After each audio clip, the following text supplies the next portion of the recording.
Hola, me llamo Alisa Galícina y soy diseñadora.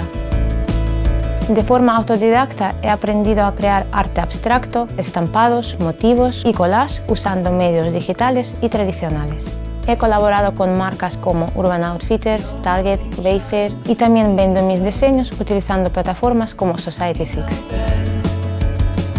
El arte tiene infinitos usos, se puede colgar, pero también se puede usar, sentir y tocar. Y una plataforma como Society6 ofrece distintos productos físicos donde aplicar sus creaciones para luego venderlos, sin preocuparse de producción, almacenamiento y envío. Cada artista puede encontrar un lugar donde su diseño encaje y ganarse la vida dedicándose a lo que realmente le gusta. En este curso de doméstica aprenderás a crear y a utilizar una tienda en Society6 para poner en venta tus creaciones artísticas. Como proyecto final vas a abrir y gestionar tu propia tienda en esta plataforma. Para empezar te explicaré qué es Society6 y las ventajas de tener una tienda en esta página web.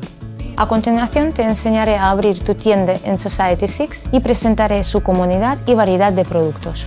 Pensaremos en los archivos para subir a tu tienda y detallaré qué diseños funcionan bien con cada tipo de producto.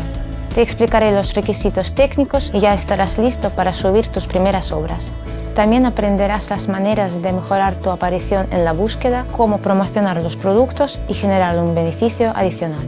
Haremos una compra para entender el proceso y tener muestras de los productos. Por último, te enseñaré cómo gestionar los datos y mejorar las ventas, además de presentar algunos recursos para promoción en redes sociales.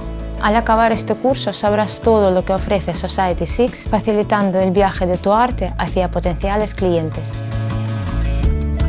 Para realizar este curso necesitas, además de tus mejores creaciones, un programa de diseño y una cuenta de PayPal. Abre tu cuenta en Society6, presenta tu arte al mundo y monetiza tu creatividad.